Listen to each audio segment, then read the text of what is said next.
Our guest today is an NFL Network analyst who spent a combined 8 seasons with 3 NFL teams as a scout. He graduated in 2000 from Appalachian State, my alma mater, where he started at quarterback for 3 seasons. You can follow him on Twitter, Move the Sticks, and check out his podcast with the same name. I'm pumped to be joined by Daniel Jeremiah. Daniel, thanks so much for joining us here on Unpacking It. How are you? Well, I'm doing great. It's going to be a triple-digit day out here in Southern California, so it's officially summer. Wow. Oh man, that's tough. It's heating up here in Charlotte as well, so I'm with you. But man, well, as far as your kind of schedule, I'm guessing it's not as heated as it was about a month ago when it was NFL draft time. So, what does the kind of off season look like once the draft ends? What does your schedule look like, kind of year round, I guess? Sure. Yeah. Once the draft ends, I unplug for a little while. We do a week's worth of recap shows on NFL Network, and after that, I took about 3 weeks off, 3 to 4 weeks off, and Nice. then now I'm just kind of getting back into it. So right now, it's still a way easier schedule. I'll write a couple posts a week for NFL.com, where right now I'm just kind of looking at some of the top college football players for next year, doing a little series on that. So I'll file a couple columns a week, and then I'll also do my podcast once a week. So I'll usually go up there and to the studio up there and knock out my podcast with Bucky Brooks. And so that's kind of what my schedule is like now. And then once we get towards training camp, then it'll start to heat up again, where I'll go out to a bunch of training camps late July, early August, and then we'll crank up the podcast a couple times a week. And then that'll really get rolling. And then we get into the regular season. Looking at maybe 4 days a week up there in LA. I live about an hour and a half away. Oh, wow. So during the fall, I'm up there about 4 times a week, 3 or 4 times a week. And then that gets us to the spring. And then that's where, like you said, that's my really busy season, 5 days a week up there with past draft and all the draft coverage. Man, well, so you've been at NFL Network since 2012, and it seems like they're giving you more and more responsibility. So I'd love to hear kind of the story of how you ended up at NFL Network and even how you got interested in media. Sure. Yeah. No. I scouted in the NFL for 8 years total. I got into that because really just kind of happenstance. I was working right out of college. My dad, who's a pastor in San Diego, had a good relationship with Chris Mortensen from ESPN. Yeah. And he kind of helped me get started in my media career right out of college. I took a job with Sunday Night Football behind the scenes as a production assistant. So pretty cool job for a young kid. I'd already got married right out of college, and that was my first gig where I'm traveling around during the fall to each Sunday Night Football game, Nice. which ESPN had at the time. So which is pretty cool. And my second year with them, we were doing a Baltimore Ravens game, and I happened to run into my brother's college roommate. My brother played football at Liberty. Nice. In Lynchburg, and his college roommate was a scout for the Ravens. And I ran into him in the press box, and we just, caught up. And he asked if I'd ever be interested in scouting. I'd never even thought about that. And I said, sure. So I ended up getting an interview with the Ravens, and that's how I got into scouting, just by running into my brother's college roommate. So I was with the Ravens for 4 years. Got a big promotion to go to the Cleveland Browns, was there for 2 years. First year we were 10-6, and the next year we were 4-12, and we all got let go. Oh, yeah. So during that period, I had very blessed to have 18 months left on my contract. So I had opportunity with another team to take a scouting job, but I thought, you know what, I'm going to take this year off. I'm going to try and pursue this media thing, because when I was with ESPN, I was doing behind the scenes, like a production assistant, but I always, wanted to do some on-air stuff. Yeah. So I thought, this is a great opportunity. I'm going to take this year. I'm going to pursue that a little bit. And Chris Mortensen, again, kind of guided me through that and told me to get on Twitter, and did that. And that kind of blew up a little bit, started doing some radio interviews. Then I got into doing some TV, some, First Take and different shows at ESPN. And really thought that's what God was doing in my life. He was going to just, okay, this is what he's doing. He's going to get me off the road, because scouting is a lot of time away from family. I bet. And this will be better. So everything was kind of progressing. I was close to getting things finalized with ESPN. And then we had the NFL lockout. Oh. So they were in a total hiring freeze, couldn't get things finished. Then the Philadelphia Eagles come along and offer me a scouting job. So I'm sitting here thinking, well, I guess my plans are a little different than God's here. So I ended up taking the job with the Eagles, and I was with them for 2 years. Halfway through my second year there, I had a broadcasting agent, a media agent, that had been representing me, and he called me and said, hey, I have opportunities for you both at ESPN and at NFL Network if you really want to make a run at it. So wow. That's kind of the long version there. I ended up finishing up that draft with the Eagles, and soon thereafter I talked with both companies, and NFL Network, being that I'm from Southern California, made more sense. So I ended up going with them and kind of leaving the scouting thing behind, and I've been doing this for 4 years now. Well, so 4 years in, we're talking with Daniel Jeremiah, NFL Network analyst. What do you miss about scouting? And is there any tug to say, ooh, maybe I'll give that another try, or are you really settling into the TV game? No, I've been really enjoying what I'm doing. What I miss from the scouting days, I don't miss the travel, like I mentioned, but I do miss being a part of a team. I do miss the competitive side of winning and losing, every week. That's something that it's really a thrill, and you get kind of a rush off that you can't really duplicate when you're just sitting at a desk talking on TV. Yep. But from a family perspective, this has just been so much better. The schedule is very accommodating. I can work around a lot of my kids' events. So it's been really good situation. I've had a couple opportunities to go back with teams, and really made me think about it. And, all the positives that you have on that front. But at the end of the day, what I'm doing right now, I feel like this is where I'm supposed to be, and I really enjoy it.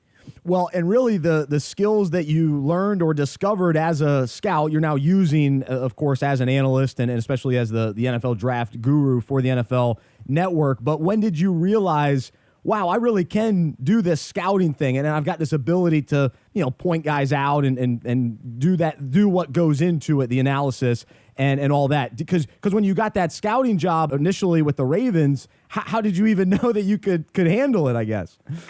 Well, I didn't know what I was doing. Yeah. So, I was not ready for that, but it was just, it's one of those things I've learned through my own experience and just kind of seeing other people that have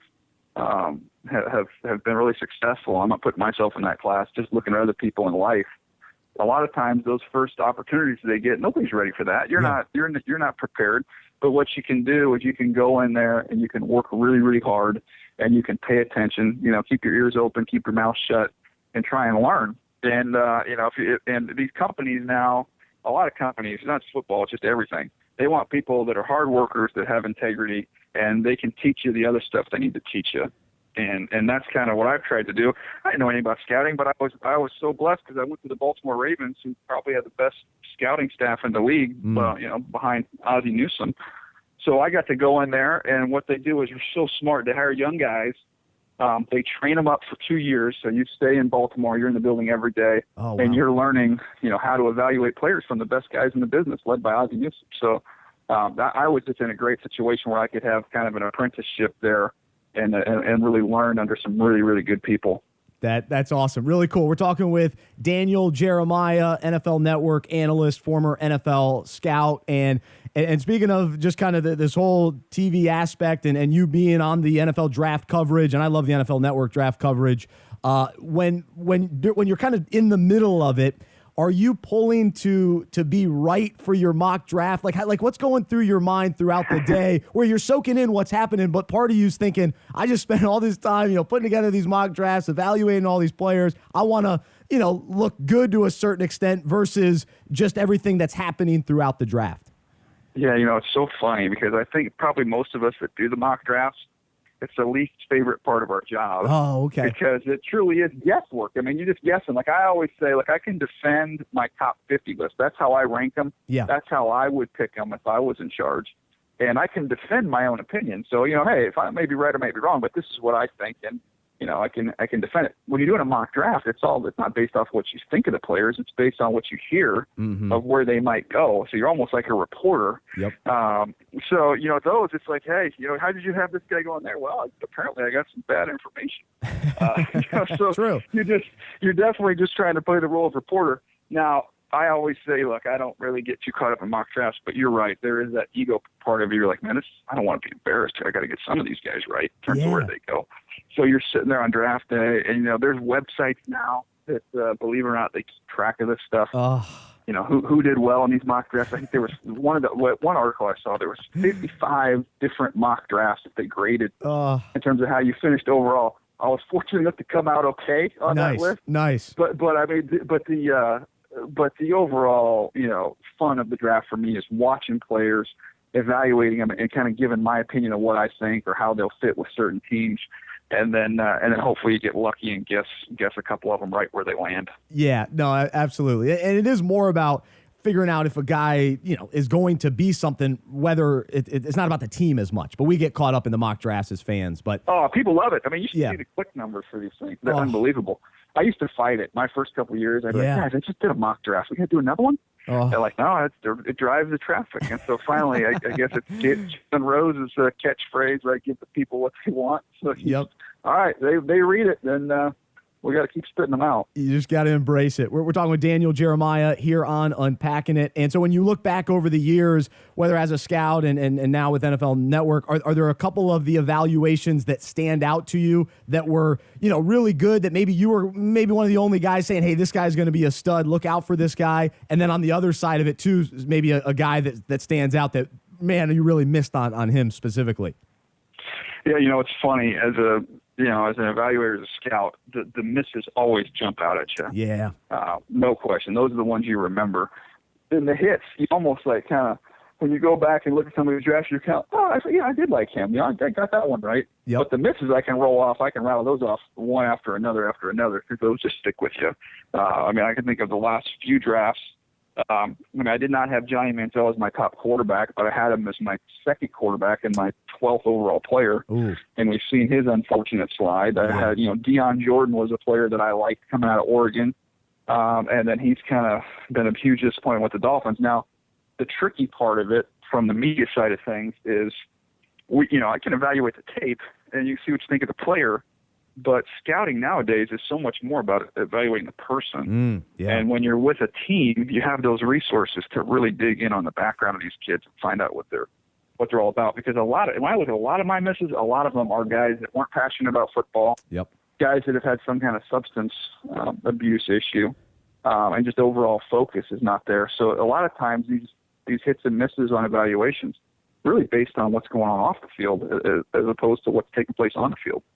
Yeah, it makes sense, and that's the tough part. Even as fans, as we get all excited about certain players, we don't know what their mindset's like and their personal life and all that. So we're talking with Daniel Jeremiah, NFL Network analyst and former NFL scout, and also the son of pastor and author David Jeremiah, and a lot of people listening may be familiar with your dad. And so I'm curious, what impact has your dad had on you as a man? But also, what impact has he had on you even as a TV guy? Because he's out in front of people all the time. Oh, no, it's been huge. The funny thing is I still get a kick out of it where, maybe I'll, retweet something that my dad has sent out or say something about having been at church or whatever. I don't do it very often, but when I do it on Twitter, I always have a handful of people like, hold up, that's your dad? I never put that together. I always think, like, how many Jeremiahs do you guys think are roaming around here, man? It's a good point. So no, there's always people who don't know that connection there. But no, I would not be anywhere near where I am right now without him because, I mentioned his relationships with Chris Mortensen, based on, Mort listening to my dad on the radio for a long period of time. And, they became friends, and that helped me get started on this path. And so just his connections and his relationships in the business have been huge. But I talk to him every day. I talk to him every single day on the phone. He's constantly, he's my biggest cheerleader. He's always giving me encouragement, and he's great. He's just such a great sounding board. He's got so much wisdom. And in terms of some of the big life decisions that I've made, it's just, man, what an asset to have. And in regards to how he's helped me on the TV side, my first thing that I did, my first bit of television was a hit for First Take. I was so nervous. Oh, I bet. And it was not in studio. So it was a remote. So I'm in Orange County at this little tiny studio. There's all it is little tiny closet basically with the cameraman, camera, and me. And then we got a monitor so I can see the talkback, which we're doing. I think it was with Jay Crawford, who was First Take at the time. Yep. And so I'm scared to death. So I get out of there. I was like, I think I did okay. I had some good answers, good content in there. So I'll just have to see what happens when I get home. So I recorded it. I get home, I watch it. my eyes look like they're demon possessed. Oh. I mean, they are darting all over the place. I'm like, what am I doing? I have no idea. I look like a lunatic.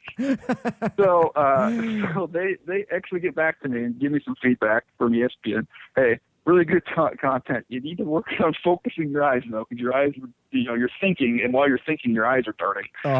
So I'm like, great, I'm done. They're never going to have me back. I look like an idiot. So I go down to my dad's, to Turning Point, my dad's ministry down there. Well, they have a studio set up down there where he does some of his TV stuff. And he's like, you got to come down here and get some reps. So I went down there with his camera guy and just did fake reports, and fake interviews, for half of a day, and was able to kind of figure out what the heck I was doing. Nice. And so we figured that out. And fortunately, they had me back on it, and it hasn't happened since. But having his resources there definitely helps. That's awesome. We're talking with Daniel Jeremiah here on Unpacking It, and from a faith perspective, growing up with a dad who's a pastor, and then your dad's a well-known pastor. At what point in your life did your faith become your own, and not just, hey, I'm David's son type of thing, and that whole situation that for a lot of pastors' kids is a tough one? Yeah, no question. I mean, the best thing for me, and it's a great question that you asked, that, I grew up obviously in a home where he's, the pastor, and I went to the school, from kindergarten all the way up through high school was all on the same campus as our church. Oh, wow. So it was all under the umbrella, and my dad's kind of like the top dog there. Everybody knows who he is, and I'm his son. So literally, in terms of me I didn't get any trouble growing up. I was too scared I'd embarrass my dad. So, there was, not that I had necessarily the pure motives of trying to lead a good life and do what the Lord wants me to do, but I was scared to death of just embarrassing him. I loved him too much to embarrass him. So to me, like when my faith kind of became my own is when I went off to college. I've been in a Christian school my whole life, and then I go off to Northeast Louisiana, across the country, public college. It was there for a year and a half. I ended up transferring to Appalachian State, which obviously you're very familiar with. Oh, yeah. So, finished up there for 3 years. And, there's great people up there. But if you want trouble, you can find it. Definitely. No question. And so to me, that was when it was like, okay, I've got choices to make every day, like we all do. And you kind of choose the right path or the wrong path. And now there's no, hey, I could do whatever I want up here. My parents aren't going to find out about it. Nobody's going to know what I'm doing. So from that standpoint, that was when it was, okay, this is my faith. These are my decisions. And now we'll see, where I am spiritually. And to me, that was a time where it kind of became my own. I was able to start a Bible study there at App State for our football team that we did for 3 years. And God did some really cool things there. Oh, that's great to hear. And now today, all these years later since college, what maybe has God been teaching you most recently, or what's been on your heart, or what you've been studying most recently? Well, he's always working. He's always working. I battle. The thing I struggle with is, when it comes to your faith and sharing your faith, that we've all been challenged and called to share your faith. And I am constantly struggling with, okay, what is the appropriate way to do this? I know a lot of people at my work would be really, really turned off if I just, came out there guns blazing, right? I got tracks and I'm hitting them over the head with them. So, to me, it's, hey, let your life be an example. And through my life, I've found that when I'm encouraging, when I'm being a good friend, when I'm loving, I mean, that to me, when God has my spirit, when I have my spirit in the right place, people can see Christ in you, and you don't necessarily have to beat them over the head with a track. And you'd be surprised how many people will approach you and try and figure out, sometimes it'll be, hey, why, what's going on? How are you so happy? Or, what do you have? But there's other times where you won't know. And then when they're going through a hardship, and you don't even think you're really close with these people, but they know that you have an answer because they just know. And then that's when those people will approach you, and that's when those opportunities happen. Oh, that's neat. Is there maybe, I don't know, just kind of a story that you could share briefly of a specific situation without saying somebody's name that's just kind of cool, a cool God story maybe that's popped up? Yeah, I mean, look, I've had so many. I mean, there's ones where a guy has had relationship problems, And, I think we're, okay friends, but not the kind of friends where we're going to come to me with hey, how do I, should I be doing this? Am I in the right here? Should this relationship continue? Just this stuff you would think you would have with your closest, one or two friends. I had one of those not too long ago, and it was, kind of just it blows you away a little bit. And you can say, okay, hey, here's what the Bible says. You shouldn't be doing this. But this is where you need, I think you need to be headed in this direction. And you can kind of just use those opportunities, which you never thought in a million years would present themselves. And then just kind of see, look, it's not your advice, it's straight from the Word. So, you can see that light kind of come on with these people. That to me is so fun.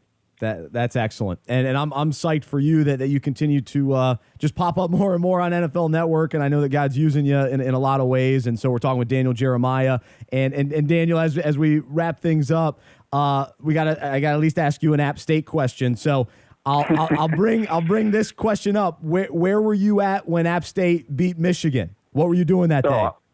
I was at a children's furniture store. I can tell you, I remember it clear as day. I was in the parking lot because at that time, was one of the first times I had figured out, maybe it was one of the first times you could really do it, but to follow a game on your phone. Oh, yeah. Because it was on the Big Ten Network, which I actually had, but I didn't know that I had it. It's the first game on that network, so I didn't know I could have been watching it. So following on my phone, I had to go pick up a bed because my son was getting ready to come out of a crib.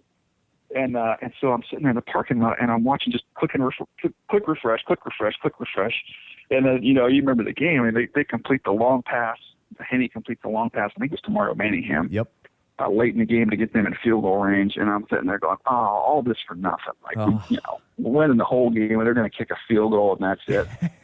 So it says, their clock stopped, whatever, 3 seconds. And so I click refresh on my phone, expecting to see the Michigan thing pick up 3 points. And I click refresh, and it says final. And I didn't even believe it. I was like, what happened? He missed it? I click refresh, and then finally it showed, blocked, and Corey Lynch had scooped it up, and the game was over. And the people in the furniture store must have thought I was crazy, or some guy out in the parking lot jumping up and down screaming.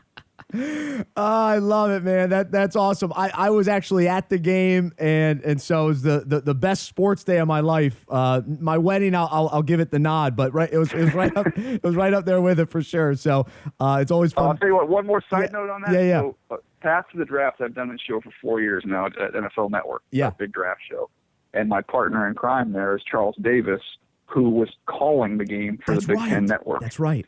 And so then, obviously, everybody knows NFL Network. Rich Eisen, he's kind of the face of the network, is a Michigan guy. Yep. So whenever me and Charles Davis are together, which is quite often, Rich has to relive that unfortunate memory. And I know when you filled in for Rich Eisen on his radio show, you got some app love there too. So I love that, which was great. But man, well, I could talk to you all day, and we'll have to do this again. But really appreciate you taking the time and just sharing your heart and story, and talking a little media and scouting as well, and just really appreciate it, and hope you have an awesome summer. I appreciate you too. Thanks for having me on. All right. I appreciate it. There's Daniel Jeremiah,